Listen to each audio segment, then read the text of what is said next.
Express Radio. Your uni. Your sound. Ar-lein. Ar Uniwaves. Ac ar Express Byw. All right. Hey everyone, welcome to Be the Change on Air. My name is Lily Mott, and I'm so excited to introduce my first live guest. Darcey Corria is Miss Wales 2022, and she is going to be competing in Miss World as well. She is also a Black rights activist, a Dementia Friend working to raise awareness about dementia, and more. I am so excited to have Darcey here in Cardiff in the Express radio station, so without further ado, let's get started. So I know that there is probably things that I missed in that intro. Is there anything major that you want to add to that introduction? No, I don't think so. Okay. It's lovely to be here. Thank you for having me. Of course. So I would first love to get started by talking about your pageant career. Can you tell me more about your background in pageants and just how you came to be involved in them? Yes, of course. So it's funny, actually. I have my mum to thank for my Miss Wales title because she entered me into the Miss Wales competition when I was about 16. And at first, I didn't have a clue about pageants. I had no idea. I thought it was similar to toddlers in tiaras, and it just wasn't for me. And my mum begged and begged that I go to the interview, and I went to the interview, met with the Miss Wales director, who is Paula Abandonato, and she gave a brief speech all about what Miss Wales is about and what it stands for, and I just fell in love with every word that she was saying, and that was the beginning. So I got accepted as a finalist, and I competed in Miss Wales 2019, and I was still doing my A-levels at the time. So my A-levels were the priority, and I actually remember saying that in the interview, that my A-levels were the priority. I was resitting my A-levels, but I actually managed to place second runner-up, so that is basically third, and I was in shock. I remember saying the night before, I hope I get top 5, but I won't be surprised if I don't. So placing third in my first ever pageant, and yeah, had no experience and really didn't know what to expect. So I was really chuffed. And I remember Paula, the Miss Wales director, came up to me that night and said, go away and come back in 2 years' time and really work on yourself. Don't come back next year, but come back in 2 years and I can see that being yours. So that's exactly what I did. Had a break and sort of found what my platform was going to be. We call it a platform in pageantry. So what you're passionate about and sort of what message you want to spread to the world. So I didn't have that clearly in the first competition. So I went away and I really wanted to find what my platform would be. And then sort of realised that I wanted to encourage more women of colour to compete in pageantry because it can open up so many doors and so many opportunities, and decided to have a couple of years out and sort of went back in 2022, and that was my message and my standpoint, and thankfully won. That's so cool. I think that's awesome. So tell me more about how you came to be involved with civil rights activism and what made you want to get involved in this work. Tell me more about that background. So I think actually competing in Miss Wales the first time, I realised that there weren't as many women of colour in the competition as I would have liked. And then I sort of came away and was sort of debating where I wanted to invest my time and what change I wanted to see in Wales. And then I would say that it was actually in lockdown when George Floyd was terribly murdered that I really realised that Wales needed to take action and things needed to change, and racism is still alive in Wales and needs to be sort of rooted out, and that's where my passion came. I went to the Black Lives Matter protest that was spurred on by the murder of George Floyd, and that's when I really realised that that's where I wanted to invest my time, and from there on I just started looking online for things that I could get involved in within the local community and sort of ways that I could make change. And my passion for equality and celebrating diversity in Wales sort of flourished from there, really. Tell me some about kind of the work that you've done, and you mentioned going to the protest or, getting involved in these different platforms. Tell me some about the work that you've done since then, and just what does that work look like for you? So the first thing that I did, I would say that sort of rooted me and sort of uplifted me and made me want to make change would be the Black Lives Matter protest that was spurred on by the murder of George Floyd. And then after that, I got in touch with Race Equality First, which is a charity here in Wales. And I actually had a fitness class for women of colour in Barry, and it was free of charge, and it was an opportunity for women from different ethnic backgrounds to come together in a safe space and embrace health and fitness. And then I've also gone on another Black Lives Matter march as a Miss Wales finalist, and I actually ended up on the mic chanting Black Lives Matter, and that was a really empowering moment, and I really felt like I was in the right place at the right time, and what I was doing really needed to be done, and I was doing the right thing. And then I also had the opportunity to be on a panel of women, and we actually went through the South Wales Police anti-racism delivery plan, and they've got an anti-racism delivery plan which means that they plan to root out racism in Wales by 2030. So there was a panel of around 10 women, and I was one of them, and we were able to go through the draft of the South Wales Police anti-racism delivery plan, and we really read through that with a fine-tooth comb, and were able to give our opinions and suggest areas that needed to be looked at again, or sort of terms that were used that could be seen as offensive. And I'm really proud that I was able to use my voice in that aspect and have my thoughts and opinions be used to sort of change how the police will deal with people like me in the future.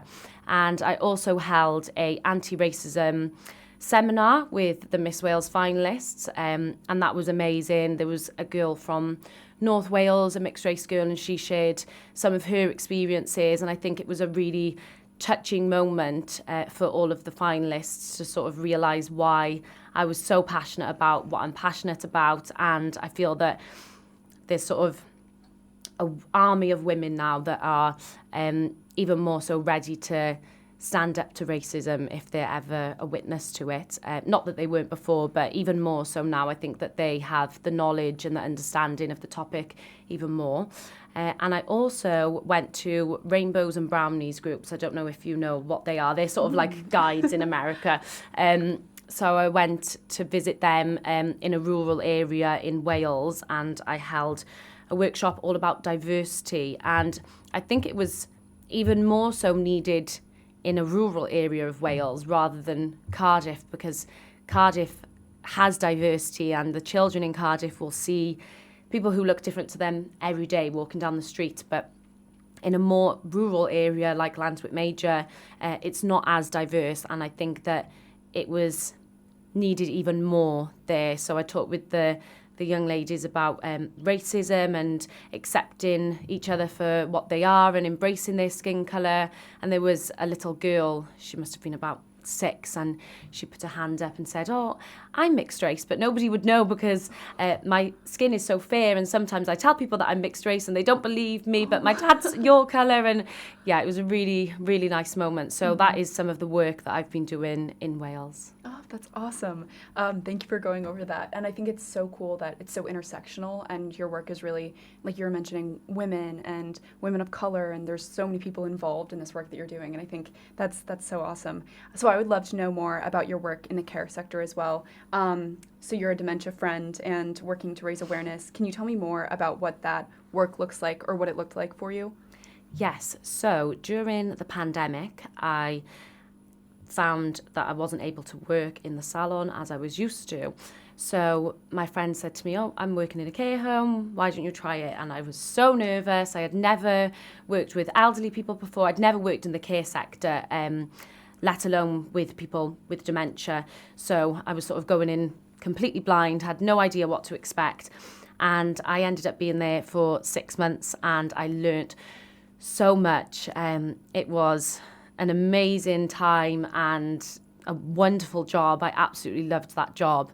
They really do become like your grandparents, and you really do have end up having such a good relationship with the people that live in the home. And I registered as a dementia friend because the majority of the people living in the home had dementia, which is such a heartbreaking disease and just so sad to see the family struggle, coming to terms with the fact that their family member might not recognise them and might not know who they are or might not remember what they had for breakfast. So I really wanted to learn more about the disease and really have a good understanding so that when I left the care home, as I didn't really plan on and staying there forever, but I wanted to take something with me from my time there and know that I could help other people within the community. And we were talking before we went live, and I said that I actually used it to help a lady. I was driving in my area in Barry, and I saw an elderly woman, and she just looked really confused and was alone, and I just knew that something wasn't right. So I stopped, and it was a busy road, so I stopped and I said, "Oh, would you like a lift?" And she said, "Yes, okay." And I was worried that she wasn't going to get in the car with me because she didn't know me. But she got in the car and we began talking, and I took her to her home and she invited me in for a cup of tea. Luckily, I am who I am, and I was a nice person trying to help, and I was trying to say, please, don't ever get in the car with a stranger again. You know, I'm a friendly person, and I am just trying to help you, but please don't get in the car again. And then also in a previous job in a salon with clients who are older and who have dementia, and their dementia is getting worse, when they would come into the salon with their daughters, and their daughters would be really struggling with the fact that their mum doesn't know who they are anymore. So it's really that job and becoming a dementia friend and learning, using my time wisely to learn about the disease has really enabled me to carry that through my life and help other people and have more empathy and understanding with people who have dementia. Yeah, I think I also love that story. I think that's so great. So tell me about how you have managed to use your exposure as a pageant queen to kind of amplify your voice and do this work. How has that helped you to make an impact and to make change, especially in Wales and maybe around the UK as well? How has that platform helped you? I think that pageantry really allows you to have a healthy and strong platform. Mostly now, I think it used to be mostly within the media, just the general media, such as newspapers and things like this. But now I think that social media is such a powerful tool in using your voice. And I think when you are crowned as a Miss, as soon as the crown goes on your head, it's an instant responsibility that you have to use your platform for the good of your community and to spread whatever message that you would like to spread. So I think just having the title of Miss Wales in general and being in Wales and being a woman of colour, especially in Wales, and the second woman of colour to win Miss Wales, I think as soon as I was crowned Miss Wales, there was sort of a lot of media attention around that because there hadn't been a woman of colour win in so long. So having that media attention and sort of people knowing my name has really allowed me to use my voice and my social media and my platform and the title of Miss Wales to celebrate diversity here in Wales. I think that's great, and I do agree. I think you've been able to use this exposure so well, and you've been able to really champion these different causes, and I think it's so exciting. So what have been some of the biggest challenges that you've faced so far in your career and in your work to make change? Does anything like that come to mind for you? I think I would say my recent accident would probably be the biggest challenge that I've had to overcome, not just in my pageant career, but in my life. So I had a car accident in January, and it was a really serious car accident. I suffered multiple broken bones, but thankfully I'm still here and I'm sat in front of you, and I'm really grateful to still be here and not have any long-lasting injuries. But I would say that has been the biggest challenge that I've had to overcome. Miss World has changed in terms of the dates a few times, and when I was in the hospital in January, the reigning Miss World, Karolina from Poland, she came to visit me with the lady that owns Miss World, Julia Morley, which was, still feels like a dream now. But at the time we were told that Miss World would be in May. So I only had 3 months to recover. So at that time, I'll be honest, there was a time where I genuinely thought, I don't know if I can go ahead with this. I don't know if I can fulfill my dream of representing Wales at Miss World. And I did have a conversation with my parents about allowing the runner-up to go and represent Wales, because I just didn't think that I would be emotionally ready, physically ready, mentally able to go and compete against the most beautiful women in the world. You know, you really have to be emotionally and mentally headstrong for that, not just physically. So that would be the biggest challenge that I've had to overcome within my pageant career and my life. And I am just so grateful to God that I am here now, and Miss World has been postponed a couple of times, which has just allowed me even more time to recover, and I'm finally feel like Darcey again. For a long time I felt like, oh, I'm Darcey in recovery, but now I just feel like I'm Darcey again, I'm Miss Wales again, and I'm just ready to go to Miss World and really give it my all and have the most amazing experience and do Wales proud. Tell me some about what the process to prepare for Miss World looks like. I think that's so exciting. What does kind of that entail for people that don't really know that much about the pageant world? So preparing for Miss World is quite challenging.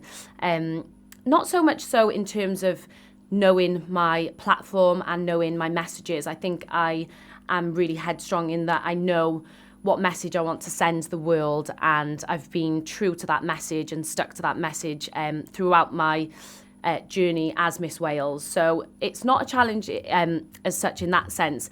And I don't know if other women who are heading to Miss World with me would say the same thing, but I think for me it's been mentally preparing to compete against other women and to really do Wales proud. And I think because of my accident, it's changed how I would answer this question. I think before the accident, it would be sort of having all of the clothes in order and knowing what I'm going to say in my interview, which that still does matter. But for me, it's been mostly mentally preparing and then all of the other things. So having my coaching sessions with my coach Emma, so being able to walk properly, which I actually need to have some refreshers on how to walk because I broke my pelvis. So I'm now a lot better in heels, but I think I need to practice my stand and my walk a little bit more. And yeah, the fashion element of it, having different outfits for every day and making sure that you stand out. But I would say that the most important part of preparing for Miss World would be, and I hope it would be for other girls as well, over those things, would be knowing what message you want to give at Miss World, because you're on a world famous platform, so your platform is even heightened. So knowing exactly what message you want to send out to the world and being mentally and emotionally ready to have the best experience, and being able to meet girls from all over the world is such a privilege. And yes, that would be my what I'm preparing for mentally more than anything. Definitely. So being from Wales and living here and kind of being in these communities, what does it mean to you to represent Wales on this world stage? I guess kind of tell me some about what it means to you to be from Wales, and of course then to have this platform. Just tell me more about that. I am extremely proud to be Welsh. I wouldn't want to be from anywhere else in the world. I have a mixed background. So my grandfather was from Jamaica. He came over during the Windrush.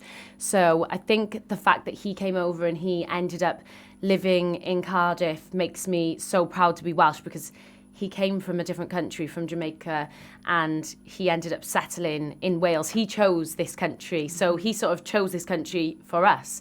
Without him, I wouldn't exist and I wouldn't be here in Wales.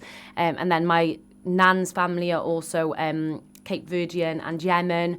So just the fact that my background is so mixed and I'm from a mixture of different places all around the world, but I am Welsh and I was born in Wales and I still have that history of different places all around the world, but I've been raised in Wales and I just love the Welsh culture and the Welsh people, and I think I've always been proud to be Welsh and always wanted to be Miss Wales and fly the flag for Wales, and that was really my dream. But I think even more so after my accident, how the whole of Wales really rallied around me and supported me and gave me the strength to be here and to recover and to get out of hospital. And I'm just humbled by the Welsh community. There is such a strong sense of community here in Wales. So to fly the flag for Wales means more to me now than it ever has before, and I'll be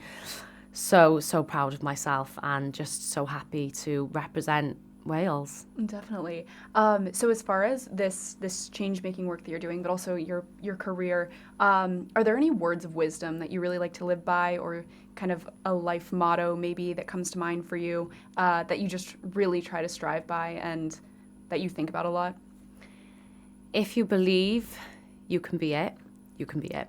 If you believe that you can have something, if you truly dream a dream, don't ever think that a dream is beyond you and unattainable, regardless of what ethnicity you are, what gender you are, what upbringing you've had, how much money you've got in the bank. Don't ever give up on your dreams. If you've got 50 pence in the bank and you think, I really want to be a millionaire, just believe that you're already a millionaire. Time doesn't even really exist. Time is something that we've just made up, you know.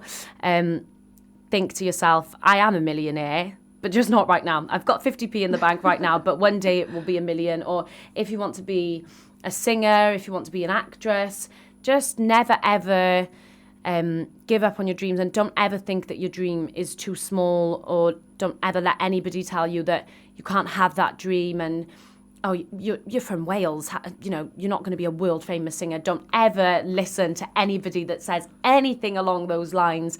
Believe in yourself and just really work at your dream and strive to be who you want to be. Reach for the stars, and even if you don't get there, you'll get close, and you'll be proud of yourself for never giving up. Definitely. I think that's great. So as far as, of course, you're preparing for Miss Wales, or for Miss World, but of course, as far as kind of what's next, what are the next things for you? What's coming along down the pipeline, especially when it comes to your career, your change-making work? Are there any projects coming up that you can tell me about? Anything like that? So I recently just came back from Africa, actually. I went to Ghana for a month on a volunteering trip, which was absolutely amazing. And I came home thinking that I had a month until I was going to Miss World, but Miss World has been postponed until February now. So at the moment, I am just focusing on Miss World. I'm so grateful for the experiences that I had in Ghana. That was absolutely life-changing. I feel like at the beginning of the year, I had my accident, which gave me a different perspective on life, and then I had that experience as well. So I feel like this year has really changed me as a person, but at the moment my main focus is going to Miss World and hopefully, fingers crossed, bringing the Miss World crown back to Wales. I'll come back on with the crown. Yeah, definitely. So my focus at the moment is winning Miss World and bringing the Miss World crown back to Wales. And if I do win Miss World, which I'm really striving for and praying for, if I do win Miss World, I think I would love to go back to Ghana and see the children that I taught English to in the school, because they actually went home one evening and looked me up on, I'm not sure what they looked me up on, but they looked me up on Google or something. And then they came in the next day and they said, Madame, we saw you on Google and you had something around your neck. And I said, oh yeah, I had an accident. And then they said, and you have a crown. So I was trying to explain to them that I'm trying to I'm competing now for an even more prestige crown. And yeah, if I win Miss World, I would love nothing more than to go back to Ghana and visit those children and take that crown to them. Oh, yeah, I'm sure they would love to see that. That's awesome. I would love to see that. You're definitely invited back. Thank you. You're invited back anytime, but especially as Miss World. That would be amazing. So I have one more question for you. Lots of young people want to create change in their communities, but they may not know where to get started with that work. What advice would you have for those people who may be listening? I would say find what it is that you are extremely passionate about. Be specific about what you are passionate about. And then if you find what you're passionate about, do a lot of research around your local area to see what support groups there are, what activist groups there are. Maybe try and find somebody to have as sort of your role model. Like I have a role model in the Black rights activist community, Queen Niche Nelly. She has been my role model from the very beginning, and I actually got in touch with her when I realised that I wanted to spread the message of diversity and equal rights.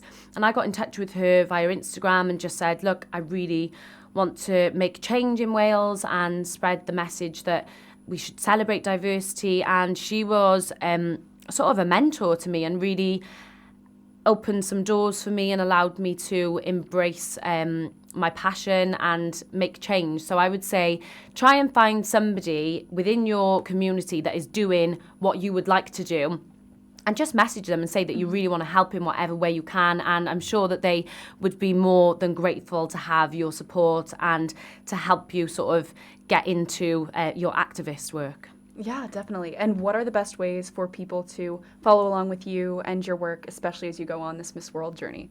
So I would say the best way would be to follow my Instagram probably, which is Darcey Corria.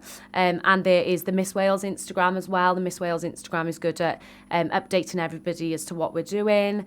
And the Miss World Instagram too.